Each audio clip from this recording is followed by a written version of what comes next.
Mesdames et messieurs, bienvenue sur Télé Djibouti dans cette nouvelle édition de votre journal de 22 h. Au sommaire de l'actualité. Le ministre des Affaires étrangères aux Émirats Arabes Unis.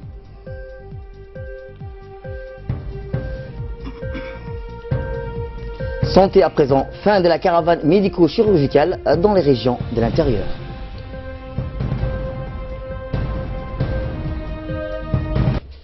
Voilà, c'était le sommaire. Merci à vous de nous rejoindre. Le président de l'Assemblée nationale, l'honorable Mohamed Ali Hamad, sa délégation, accompagnée de l'ambassadeur de Djibouti résidant à Moscou, Dr Mohamed Ali Kamil, ont clôturé les rencontres bilatérales hier à Bakou par un entretien avec le ministre des Affaires étrangères, Edmar Mamadiarov. Ce dernier s'est vu très satisfait des relations qu'entretiennent les deux nations et compte se rendre très prochainement à Djibouti suite à l'invitation de son homologue djiboutien, Mohamed Ali Youssouf.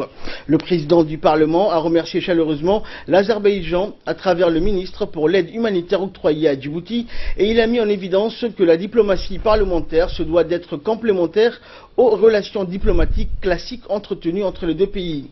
La visite officielle du président Hamad va se poursuivre aujourd'hui et demain par sa participation au 4e forum mondial sur le dialogue interculturel. Et dans le cadre de sa visite aux Émirats Arabes Unis, le ministre des Affaires étrangères et de la coopération internationale, porte-parole du gouvernement, Mahmoud Ali Youssouf, a eu hier une réunion de travail avec son homologue émirati, à son Altesse Cheikh Abdullah bin Zayed Al Nahyan. Au cours de cet entretien, les deux parties ont passé en revue de nombreux sujets d'intérêt commun. L'entretien a surtout été axé autour de notre plan d'investissement national, le PIN, au financement duquel les Émirats contribuent avec d'autres pays du Conseil de coopération du Golfe, ainsi que la relance de la coopération militaire, sanitaire et la tenue de la commission mixte ministérielle. Les discussions ont également porté sur la situation politique et sécuritaire dans le monde arabe, ainsi que dans la région de la Corne de l'Afrique. À l'issue de leur entretien, les deux ministres ont signé un accord portant sur la coopération économique et technique entre les deux pays frères. Cette cérémonie s'est déroulée en présence de l'ambassadeur de Djibouti à Abu Dhabi, Ousmane Moussadarar, et du directeur du département arabe au ministère des Affaires étrangères, Mohamed Douali, ainsi que de nombreux conseillers du ministre émirati des Affaires étrangères. Santé à présent, fin de la tournée de la caravane médico-chirurgicale dans les régions de l'intérieur. De novembre 2016 à avril 2017, plusieurs équipes du ministère de la Santé ont sillonné le pays afin de prodiguer des soins de qualité aux populations vivant dans les régions de l'intérieur. On fait le point tout de suite avec Ahmed Hamad.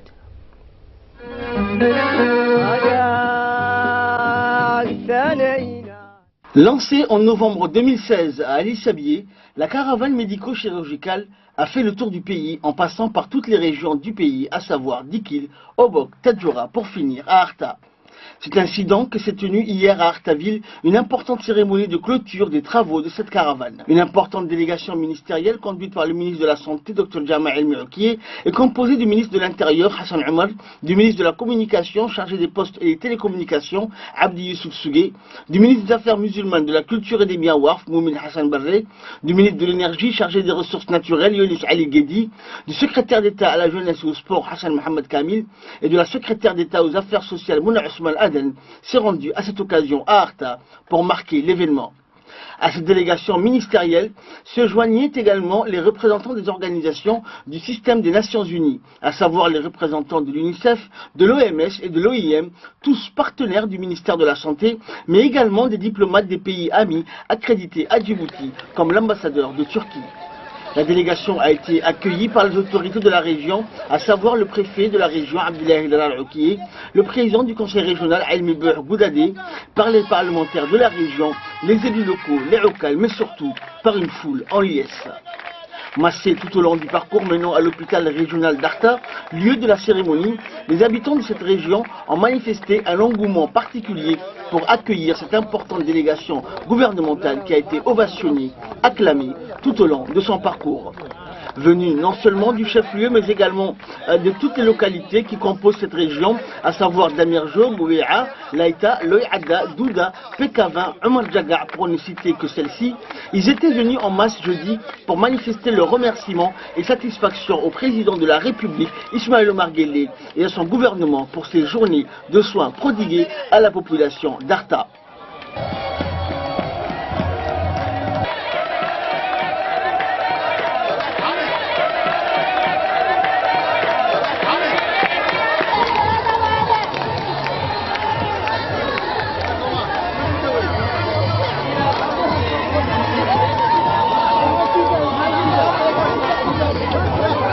Il faut noter que les habitants de cette région ont été 21 000 à bénéficier de soins spécialisés, soit un record comparativement aux autres régions du pays.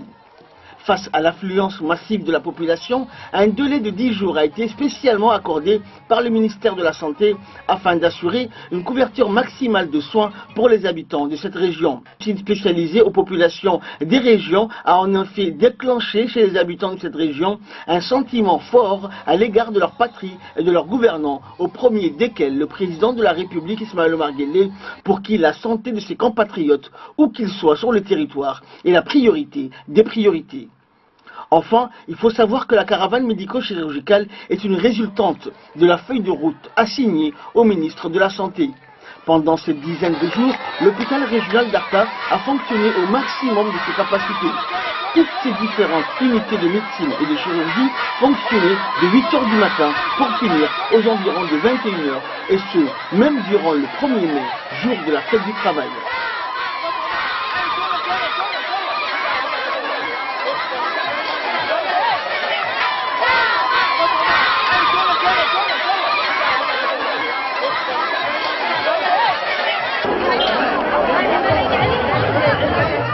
Ces équipes d'avant-garde qui ont réalisé des prouesses, notamment des opérations chirurgicales réalisées sur place, étaient présentes aux côtés de leurs patients pour accueillir la délégation gouvernementale, se joignaient à la faveur populaire pour exprimer leur satisfaction du devoir accompli. Les sourires retrouvés de leurs patients après traitement et prise en charge déclenchaient inévitablement une joie immense auprès du personnel soignant. Telle était l'ambiance qui régnait à Arta hier durant l'accueil de la délégation ministérielle conduite par le ministre de la Santé, Dr Jama El Okiye. Un accueil ponctué d'accolades, d'embrassades et de poignées de main solidaires et chaleureuses entre membres du gouvernement, organisations et populations, tout âge et toute classe confondus.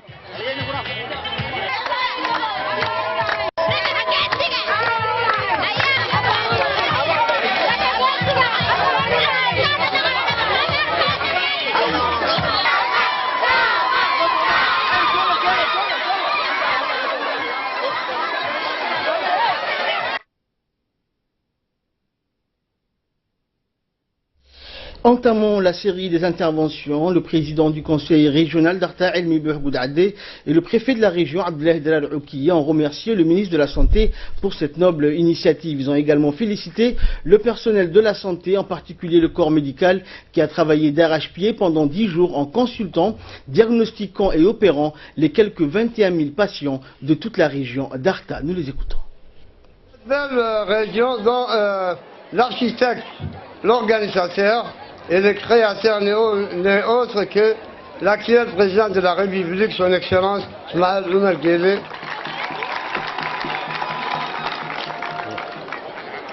Mais au-delà de ça, je tiens d'ailleurs, soyez les bienvenus dans la région. Je tiens d'ailleurs à remercier ces patriotes médecins chirurgiens qui n'ont cessé de soigner avec un sens de patriotisme, nuit et jour, et dont je le dis moi-même, travailler pendant la nuit. Je voudrais tout d'abord saluer l'initiative de la caravane médicale, donc que je conçois personnellement comme une véritable bénédiction.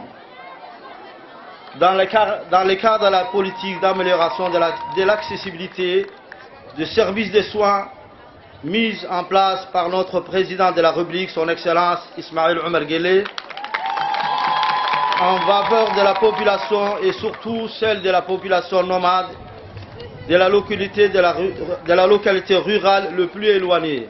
Par ailleurs, en apportant lot de médicaments, des matériaux médicaux ainsi que des moyens logistiques ont été livrés à l'hôpital régional d'Arta pour renforcer le service de santé d'Arta. Ma région vous remercie vivement de tout cœur du temps à l'intention que vous avez bien voulu lui consacrer. Vous avez su lui apporter le soulagement et le soutien le plus espéré et réellement apprécié de trouver auprès de vous autant que réconfort juste à l'approche du mois de béni de Ramadan. Vive la République de Djibouti, Vive le président de la République, vive le ministre de la Santé, je vous remercie beaucoup. Ensuite, s'en est suivi plusieurs discours des officiels et personnalités présents, notamment ceux de la secrétaire d'État aux affaires sociales, Mme Mouna Ousmane Aden, du ministre de l'énergie Younis Ali Guedi. Tous ont admiré le travail remarquable accompli par les équipes du ministère de la Santé. Je vous propose de les écouter. Aujourd'hui, quand on voit la ferveur, l'importance et l'ampleur que prend le système de santé à Djibouti, on ne peut qu'en être fier, on ne peut que féliciter la politique du chef de l'État, son Excellence M. Ismaïl Omar Guelleh et son gouvernement engagé de façon exiguë, de façon solidaire et sociale pour que cette cause soit défendue de la manière la plus honorable possible. Je veux m'associer à ces activités d'accompagnement du système de santé parce que nous sommes dans un cadre de renforcement de la protection sociale, nous sommes dans un cadre de mise en place d'un socle de protection sociale et la santé joue le premier rôle. Vraiment, on doit réfléchir de façon synergique pour que nous ayons un système de suivi et de protection sociale de la population de Djibouti et le premier volet est la santé. Je vais juste vous rappeler que la solidarité est un élément essentiel.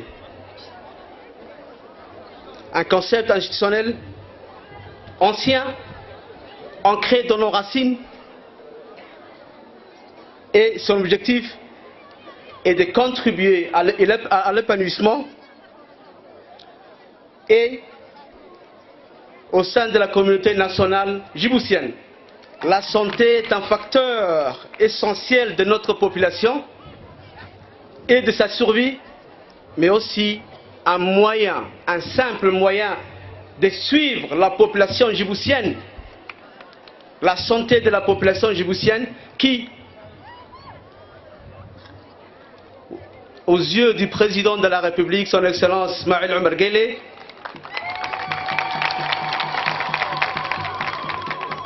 qui lui tient à cœur, est un objectif essentiel au développement de notre chère patrie. Et pour sa part, le ministre de la Santé, Dr Jamal El-Moukié, a rappelé que l'un des principaux objectifs de cette caravane était de rapprocher les prestations de soins des populations vivantes dans les zones les plus reculées du pays. On l'écoute. Comme vous le savez, le président de la République, son Excellence M. Ismaïl Omar Guelleh, dès la prise de ma fonction au sein du ministère de la Santé, nous a ordonné d'approcher le système sanitaire à la population, au peuple, plus particulièrement dans la région de l'intérieur. En suivant ces instructions, le ministère de la Santé, dans ses objectifs, a mis en priorité le soin de proximité. Comme vous le savez, au niveau de la capitale, les hôpitaux ont été renforcés en matériel médical, en médecins spécialistes, ainsi que personnel de santé, mais les régions, non seulement avec leur centre, chacun leur CMH et le centre de santé, ils ont profité aussi d'une médecine spécialisée. Lorsque je dis de médecine spécialisée, c'est pour la première fois les spécialistes qui sont au sein des grandes structures se déplacent dans les régions, plus particulièrement les chefs-lieux, pour non seulement faire des consultations, mais aussi pratiquer les opérations sur place, ce qui est une première dans notre pays. Plus de 20 à 30 spécialités ont été déplacées. Plus de 80 personnels de santé, médecins spécialistes, médecins généralistes, sages-femmes, techniciens, laboratoires, ainsi que tout autre personnel de travail se sont déplacés et ont même resté sur place dans cette région sans retourner chez eux une seule nuit pendant 10 jours. En commençant d'Ali Sabié, si je vous donne un peu de chiffres, nous avons commencé et au début, comme la caravane a commencé, on a fait une consultation de plus de 2000 personnes dans la région d'Ali Sabié, de plus de 3000 personnes dans la région de Dikil, de plus de 2200 personnes dans la région de Obok. Preta Djora expérimenté a fait plus de 6380. Et aujourd'hui, tous ces records dans lesquels nous étions impressionnés a été battu par la région d'Arta qui a fait plus de 19 815 jusqu'à en ce moment. Mais continuera parce que les médecins seront là jusqu'à 6 heures de l'après-midi. Et dès qu'on termine cette activité, les médecins continueront leur consultation et leur opération jusqu'à 6 heures de l'après-midi. Cela veut dire que ce chiffre sera dépassé. Nous attendons un chiffre réel de 21 000 personnes consultées ici dans cet hôpital. Mais cette journée ne serait pas réalisable sans la collaboration de mes collègues, les ministres qui sont là. Que ce soit le ministre de l'Intérieur, pour l'apport et le soutien qu'il a fait dès le premier jour de cette caravane jusqu'à aujourd'hui. Que ce soit en matière de sécurité, que ce soit en matière de logement, que ce soit en matière d'accompagnement. Et nous comptons à le remercier infiniment. La ministre des Affaires sociales, qui non seulement lorsque nous avons des difficultés, à chaque moment qu'elle nous soutient, que ce soit en matière de médicaments, que ce soit en matière d'autres ingrédients tels que les vivres qui sont là, le ministère de l'Intérieur et le ministère de la Solidarité, des Affaires sociales, excusez-moi, nous ont soutenus. Nous ne pouvons pas oublier le ministre de l'Éducation nationale, et je pense que les médecins pourront y témoigner, pour l'hébergement, l'accueil, ainsi que la nourriture qui a été offerte par tous ces personnels, ont été gracieusement donnés par le ministère de l'Éducation nationale. Nous ne pourrons pas oublier le ministre de la région, le ministre de l'énergie, qui a contribué financièrement, lui ainsi que mon grand ami, le ministre de la Jeunesse et des Sports, qui lui aussi a contribué financièrement pour que cette caravane puisse voir le jour. Cela vous montre la solidarité gouvernementale qui existe parmi les ministres. Que ce soit chacun a un portefeuille, chacun a des prérogatives, mais lorsqu'il s'agit d'une activité nationale, tous deviennent une seule personne. Et aujourd'hui, vous pouvez voir les fruits. La région d'Arta étant la région qui est créée par notre président, son Excellence M. Ismaïl Marguerite, et qui est la plus petite parmi les régions, je pense qu'elle, vu son développement, elle n'a pas à se plaindre. Et après les discours, la délégation des membres du gouvernement conduite par le ministre de la Santé, accompagné des autorités locales, a procédé à la remise de différents lots de médicaments et de denrées alimentaires aux familles les plus nécessiteuses de la région. 4 véhicules également, dont 2 ambulances SMUR et un véhicule pour les équipes mobiles sur le terrain, ainsi qu'un véhicule également de pulvérisation contre les mouches et les moustiques, des tonnes de médicaments pour le centre médico-hospitalier d'Arta et les postes de santé de localités de la région. Quelques 10 000 moustiquaires imprégnés ont été remis aux Artaouis. Cette remise a été effectuée par le ministre de la Santé et ses collègues du gouvernement présents à cette importante cérémonie. Au total, concernant les dons alimentaires, ce sont quelques 2000 sacs de riz, 2000 sacs de farine, 500 cartons de dattes, 500 cartons contenant du bidon d'huile, ainsi que de produits nutritifs pour les enfants âgés de 0 à 5 ans et qui ont été remis aux autorités de la région et à l'antenne du ministère de la Santé d'Arta.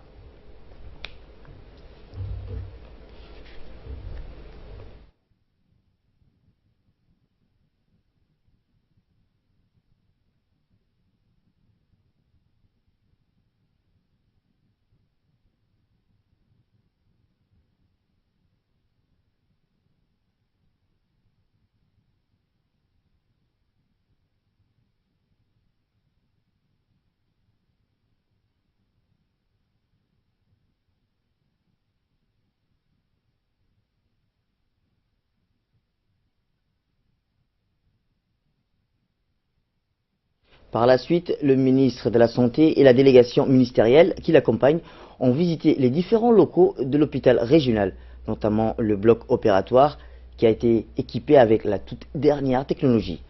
Durant la visite guidée des différents services de cet hôpital où plusieurs spécialités sont effectuées, la délégation ministérielle a reçu les explications nécessaires de la part du directeur des régions, Dr Helm Abrahim, concernant le fonctionnement et le traitement des patients dans cet hôpital.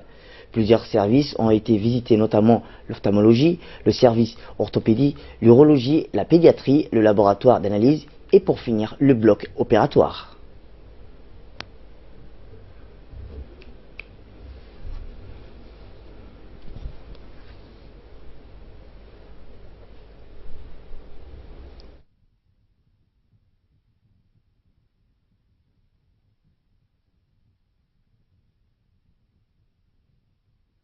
Et après la cérémonie officielle à l'hôpital régional d'Arta et après une courte pause déjeuner pour la délégation et les habitants d'Arta, ce fut les rencontres de proximité avec les habitants pour la délégation ministérielle. Ainsi, la délégation a d'abord rencontré une assemblée de femmes venues du chef-lieu, mais aussi de localités qui constituent toute la région de l'Eada à Laïta. Au cours de cette assemblée, le ministre de la Santé, Dr Jama Elmi, accompagné du ministre de l'Énergie, du préfet et du président du conseil régional, a remercié dans un premier temps les femmes de la région d'Arta pour leur accueil exceptionnel au cours de cette journée. Le ministre de la Santé a sensibilisé les femmes sur leur rôle au sein de la famille en ce qui concerne la santé, soulignant que le rôle de la femme au sein de chaque famille est essentiel pour avoir une société saine. Et dans cette tournée marathon, le ministre de la Santé a rencontré également l'Assemblée des notables chefs coutumiers de la région. Il a été question de la cohésion sociale, de l'unité entre les habitants.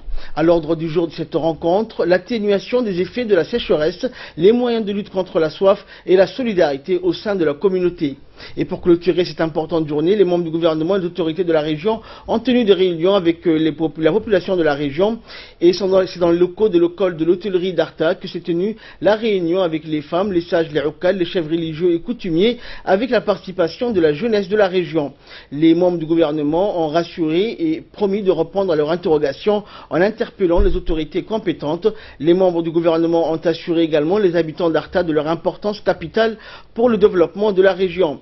Les doléances des femmes et des oukal ont été également recueillies. Les ministres les ont rassurés en leur promettant que le gouvernement allait faire le nécessaire pour améliorer leurs conditions de vie. Après avoir recueilli les doléances de la population, le ministre de l'Énergie, Younis Ali Guedi, a annoncé que la délégation gouvernementale prenait bonne note de leurs doléances en les rassurant que le gouvernement ne ménagerait aucun effort pour les soutenir face à cette pandémie qu'est la sécheresse, en les appelant à faire preuve de solidarité et d'unité pour soutenir mutuellement.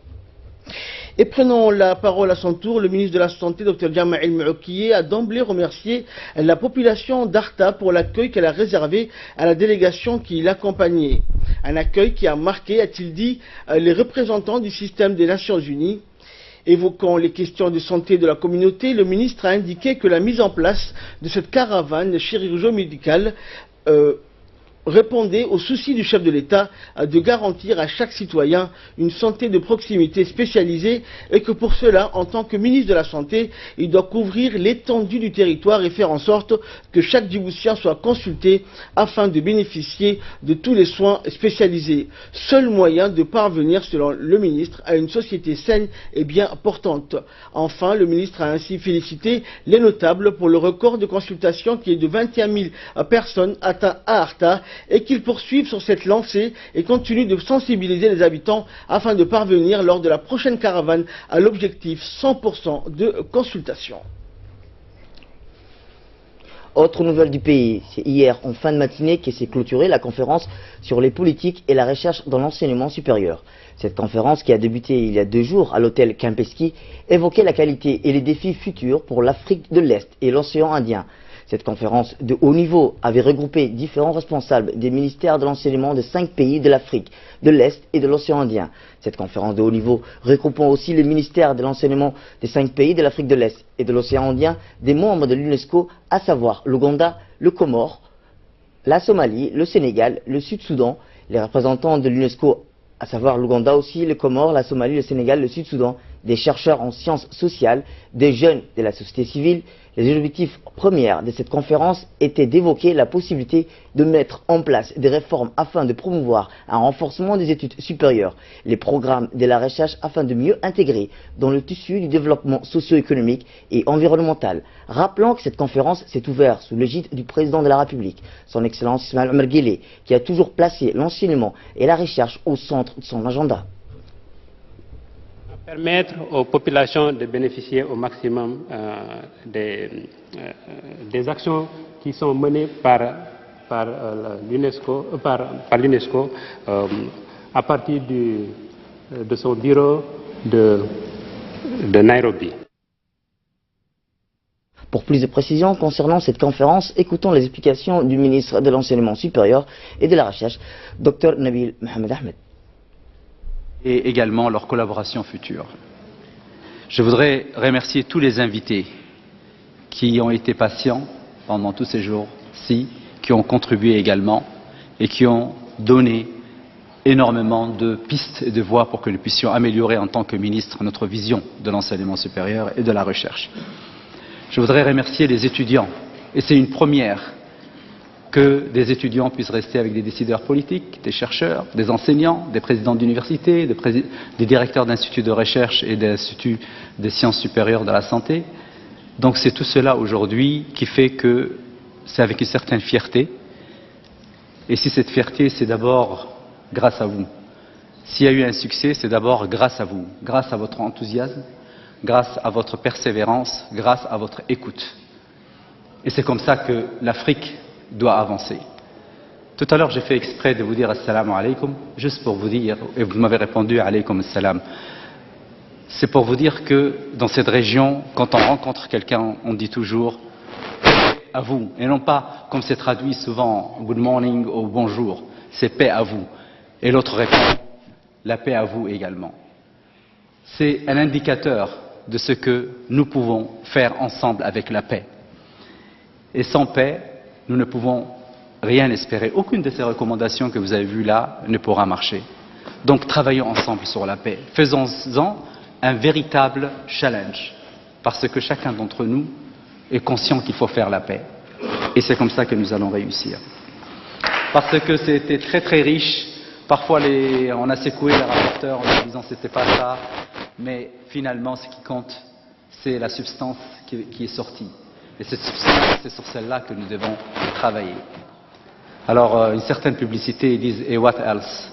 C'est là, qu'est-ce qu'il y a après maintenant Maintenant, il faudrait que nous continuions vraiment à croire à ce que nous avons énoncé ou dit à Djibouti.